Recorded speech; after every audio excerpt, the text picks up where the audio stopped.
জয় নিতাই, জয় শ্রী রাধেশ্যাম। গতকাল আমরা শ্রবণ করেছি নারদ পুরাণ থেকে পুরুষোত্তম মাসের কিছু কথা। তো কিভাবে মেধা ঋষির কন্যা ধীরে ধীরে বড় হচ্ছেন। মেধা ঋষির কন্যার ছোটবেলায় মা মারা গেছিল, তারপরে একদিন বয়স যখন বিয়ের উপযুক্ত হয়েছে তখন তার বাবাও মারা গেল। একাকিনী কন্যা, আর একা জেনে দুর্বাসা ঋষি তার সঙ্গে দেখা করতে আসলেন। তো দুর্বাসা ঋষি তাকে সৎ পরামর্শ দেবে কিভাবে কি করলে, কোন দেবতার উপাসনা করলে, কিভাবে করলে তার জীবনটা সফল হবে। এই পর্যন্ত আমরা কালকে শ্রবণ করেছি। আসুন তারপর থেকে আজ শ্রবণ করি। তো দুর্বাসা ঋষি সেই মেয়েটার কথার উত্তরে বলছেন, হে কন্যা, আজ থেকে 3 মাস পর পবিত্র পুরুষোত্তম মাস আসছে। কাজেই তুমি এই পবিত্র পুরুষোত্তম মাসে 1 মাস ধরে যথাযথ নিয়ম পালন করো। এই 1 মাস ধরে পুরুষোত্তম ব্রত পালন করো। তুমি যদি এই পুরুষোত্তম ব্রত 1 মাস ধরে পালন করো ঠিকঠাক নিয়ম অনুযায়ী, তবে তোমার পূর্বজন্মের প্রারব্ধের দোষ কেটে যাবে, তুমি সুখ, সমৃদ্ধি, স্বাচ্ছন্দ্য লাভ করবে। দুর্বাসা ঋষি যখন এই পরামর্শ দিলেন তখন মেয়েটার এটা মনে ধরল না। দুর্বাসা ঋষি তখন আরো বললেন যে, দেখো, অম্বরীশ নামে একজন রাজা ছিল। তো সেই রাজার এখানে আমি একদিন দ্বাদশীতে অতিথি হয়ে গিয়েছিলাম। তো অম্বরীশ পারণের সময় পার হয়ে যাচ্ছিল বলেই তিনি জলপান করেছিলেন, তুলসী পাতা পেয়েছিলেন প্রসাদ হিসাবে, যাতে করে তার পারণের সময়টা অতিবাহিত না হয়, তিনি ঠিকঠাক সময়ে পালন করতে পারেন। কিন্তু তৎক্ষণাৎ আমি এসে গেলাম, অতিথি সেবা না দিয়ে সে তুলসী পাতা খেয়েছে, জল গ্রহণ করেছে জেনে আমি অত্যন্ত ক্রোধান্বিত হলাম এবং তাকে দুরাচার মনে করে তার উপরে কৃত্যা প্রেরণ করলাম। একটা জটা ছিঁড়লাম, জটা ছিঁড়ে জটা থেকে কৃত্যা প্রকট হলো, তাকে বললাম, যাও অম্বরীশকে মেরে ফেলো। কিন্তু আমি দেখলাম ব্রতের প্রভাব, রাজা অম্বরীশ এতই ধার্মিক ছিলেন, তাকে চক্র সুদর্শন রক্ষা করছিল। চক্র সুদর্শন তাকে রক্ষা করছিল, সঙ্গে সঙ্গে কৃত্যাকে চক্র সুদর্শন নষ্ট করে দিল আর আমাকে তাড়া করলো। আমি ত্রিভুবন ঘুরে আসলাম, সবার থেকে সাহায্য চাইলাম, কেউ আমাকে রক্ষা করতে পারলো না। নারায়ণ আমাকে বললেন, তুমি যাও, অম্বরীশ তোমাকে পারে রক্ষা করতে। অম্বরীশের কাছে আসলাম। রাজা অম্বরীশ বলছে, হে মুনিবর, আপনার পূর্ব জন্মের এই পুরুষোত্তম মাসের ব্রতের কারণে আপনাকে এই চক্র সুদর্শন এখনো মারতে পারেনি। কাজে আপনি আপনার পূর্ব জন্মকৃত যে পুরুষোত্তম মাসের ব্রত করেছিলেন তাকে স্মরণ করুন, আহ্বান করুন, তাতেই আপনার রক্ষা হবে। তো অম্বরীশের কথা মতো আমি পূর্বজন্মের আমার অর্জিত ধন, অর্থাৎ অর্জিত পুণ্য, পুরুষোত্তম মাসের যে পুণ্যটা, তাকে স্মরণ করলাম, তার ফলে আমি বেঁচে গেলাম, অর্থাৎ আমাকে মুক্তি দিলে সুদর্শন চক্র। অতএব হে কন্যা, তুমি ব্রত করো। তথাপি সে কন্যা শুনল না, উল্টো আরো সে কন্যা বলছে, হে মণিবর, আপনি কেন বলছেন এই পুরুষোত্তম মাসের ব্রত করতে? সবাই তো একে মল মাস বলে।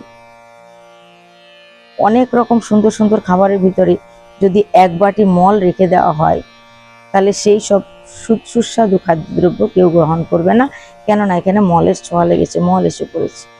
সেই কন্যা বলছে, কেন আমি মল মাসের ব্রত করব? কার্তিক মাসের ব্রত করার নিয়ম কি পার হয়ে গেছে? বা কার্তিক মাসে ব্রত করলে ভগবান কি ফল দেবেন না? আমাদের শ্রী গণেশ কি কৃপা করা ছেড়ে দিয়েছেন? আদ্যাশক্তি মহামায়া কি কাউকে বরদান করেন না? অথবা ভোলানাথ শিব শম্ভু, যিনি এতই কৃপালু, যিনি এতই দয়াবান, তিনিও কি কাউকে কৃপা করা ছেড়ে দিয়েছেন? তার পুজো করলে তিনি কি কৃপা করছেন না? অতএব এত দেবতা থাকতে আপনি কেন বা বলছেন আমি এই মল মাসের ব্রত করব? এরকম অনেক কিছু কথা যখন বললেন, দুর্বাসা ঋষি ক্রোধে কাঁপতে থাকলো। তিনি, তার মুখ, হাত, পা সব লাল হয়ে গেল, এত তিনি ক্রোধ করলেন। সে কন্যাকে তিনি বললেন, এখানে আসা মনে হচ্ছে আমার ঠিক হয়নি। আমি তোমাকে একাকী জেনে, ধর্মনিষ্ঠ জেনে এখানে আসলাম সৎ পরামর্শ দিতে, কিন্তু এখন তো দেখছি আমার এখানে আসা উচিত হয়নি। দুর্বাসা ঋষি তখন মেয়েকে বললেন, হে কন্যা, তুমি অপরাধ করেছো, অন্যায় করেছো, পাপ করেছো, তথাপি আমি তোমাকে অভিশাপ দেব না। অন্য সময় হলো, অন্য কেউ হইলে আমি অবশ্যই অভিশাপ দিতাম, কিন্তু তোমার পিতা আমার বন্ধু, তাই তোমার পিতার মুখখানা আমার চোখের সামনে ভেসে উঠেছে। তোমার বাবার কথা মনে রেখে আমি তোমাকে অভিশাপ দিচ্ছি না, কিন্তু তোমাকে তোমার কথার কর্মফল ভোগ করতে হবে। তুমি বারবার পুরুষোত্তম মাসকে মল মাস বলে অবহেলা করছো, অগ্রাহ্য করছো, এমনকি আমার কথাও শুনছো না। তাই তোমাকে আর কোনো উপদেশ আমি দিচ্ছি না, আমি এখান থেকে যত তাড়াতাড়ি চলে যাওয়াটাকেই বাঞ্ছনীয় মনে করছি। তাই আমি তোমাকে এখান থেকে চলে যাচ্ছি। তবু সাধু হিসাবে, ঋষি হিসাবে আমার কর্তব্য তোমার মঙ্গল চিন্তা করা। তা যাওয়ার সময় তিনি বলে গেলেন, হে কন্যা, তোমার মঙ্গল হোক, তোমার মঙ্গল হোক, তোমার ভালো হোক, এটা বলে তিনি চলে গেলেন। এদিকে তিনি চলে যাওয়ার সঙ্গে সঙ্গে সেই মেয়ের যে শরীরে যে জ্যোতি ছিল, যে তেজ ছিল, সেই জ্যোতি, সে তেজ চলে গেল, কন্যার গা থেকে চলে গেল। সাধু চলে যাওয়ার সঙ্গে সঙ্গে কন্যাটি নিস্তেজ হয়ে পড়লেন। সে তখন চিন্তা করছে, কি আমি করলাম, সাধুর কাছে কি অপরাধ হয়ে গেল, তিনি অযাচিত ভাবে এসেছিলেন, চিন্তা করছে, বা আমি কোন দেবতার পূজা করব, কোন দেবতার পূজা করলে আমি পতি পাবো, কোন দেবতার পূজা করলে তিনি আমাকে বর দেবেন, প্রতিবর দেবেন, ইত্যাদি ভাবছে। ভাবনা চিন্তা করে তিনি দেখলেন যে সব থেকে সহজ হচ্ছে ভোলানাথের উপাসনা করা। অতএব আমি ভোলানাথের পুজো করব। মাটির একটা শিবলিঙ্গ তৈরি করলেন। শিবলিঙ্গ তৈরি করার পর সেখানে অভিষেক করালেন, যথাযথ নিয়ম অনুযায়ী ব্রত ধারণ করলেন। প্রতিদিন তিনি শিবের মন্ত্র জপ করতে লাগলেন। কঠোর থেকে কঠোর তপস্যা কন্যা করতে লাগলো। শীতকালে জলের ভিতরে নেমে, গলা অবধি জলে নেমে কেবলমাত্র মুখটা তার উপরে থাকতো, এভাবে তিনি মন্ত্র স্মরণ করতেন। বাইরে থেকে বা দূর থেকে পূর্ণিমা রাত্রিতে দেখে মনে হতো যেন পদ্ম ফুল ফুটে আছে সে জলের ভিতরে। এত সুন্দর ছিল কন্যাটা, বিদুষী কন্যা, পণ্ডিত কন্যা। তথাপি প্রারব্ধ এবং কিছু ভুলের কারণে তার কষ্ট বেড়ে গেল। তো সে কন্যা ভজন করতে লাগলো কিভাবে, জলের ভিতরে মুখটা উপরের দিকে দিয়ে। আর গরমের সময় সে কন্যা ভজন করতে লাগলো, চারিদিকে অগ্নি জ্বালিয়ে মাঝখানে সে মেয়ে বসে তিনি মন্ত্র স্মরণ করছে। এভাবে দীর্ঘদিন শিব আরাধনা করতে লাগলো। ভগবান শিব শঙ্কর প্রসন্ন হলেন। এত কঠোর তপস্যা কেনই বা প্রসন্ন হবেন না। ভোলানাথ আসলেন, সেই কন্যাকে দর্শন দিলেন, দর্শন দিয়ে কৃতার্থ করলেন। কন্যা তখন বলতে লাগলো, হে ভোলেনাথ, কৃপা করে আপনি এসছেন। হে উমাপতি, আপনার শ্রীচরণে কোটি কোটিবার প্রণাম। উমা সহ গণেশ সহ আপনাকে প্রণাম করছি। হে প্রভু, আমি আপনার দর্শন পেয়ে তো কৃতার্থ হয়ে গেলাম। হে প্রভু, আপনি কৃপা করুন, আমায় কৃপা করুন, আমার এই দুঃখ যন্ত্রণা থেকে আমাকে উদ্ধার করুন। তো ভোলানাথ বললেন, হে কন্যা, তোমাকে বর দেওয়ার জন্য আমি এখানে এসেছি। তুমি অত্যন্ত কঠিন তপস্যা করছো, আর তোমার তপস্যা আমি সন্তুষ্ট হয়েছি। অতএব তুমি মন বাঞ্ছিত বর প্রার্থনা করো। কন্যাটি তখন বর চাইল, কি? পতি দাও, পতি দাও, পতি দাও। হে প্রভু, আমাকে পতি দাও। কয়বার চাইলো? 5 বার। আর মহাদেব বললেন, তথাস্তু, তোমার পঞ্চপতি হোক। কন্যা তখন বলছে, আরে প্রভু, পঞ্চপতি? বলে, হ্যাঁ, পঞ্চপতি হোক, বর দিলাম। কেন? তুমি যে চাইলে 5 বার প্রতিবর দাও, প্রতিবর দাও, প্রতিবর দাও, 5 বার চাইলে। হায় প্রভু, আমার ভুল হয়ে গেছে, আপনি কেন আমাকে 5 পতির বর দিলেন? এই জগৎ সংসারে কোন মেয়ে এমন আছে যে 5টা পতি নিয়ে ঘর করে? হ্যাঁ, এরকম পুরুষ অনেক আছে যার একের অধিক স্ত্রী আছে, কিন্তু কোনো স্ত্রীর একের অধিক স্বামী নেই, বা থাকতে পারে না, বা থাকা উচিত নয়। তাকে নষ্টা বলে, দুষ্ট বলে, দুশ্চরিত্র, ব্যভিচারিণী ইত্যাদি বলা হয় জগৎ সংসারে। কাজে আপনি 5 পতির বর দিয়ে প্রভু আমার সাথে অন্যায় করেছেন।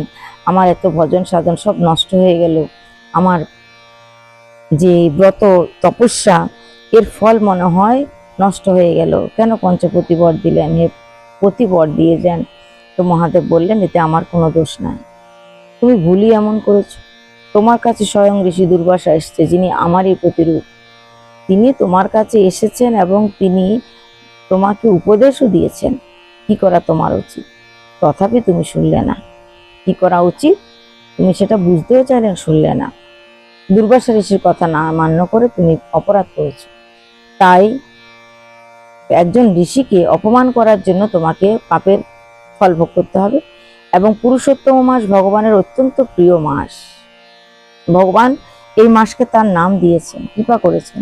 সে কারণে সেই মাসকে তুমি মল মাস বলে যে অপমান করলে, অবহেলা করলে, তার জন্য তোমাকে কর্মফল ভোগ করতে হবে।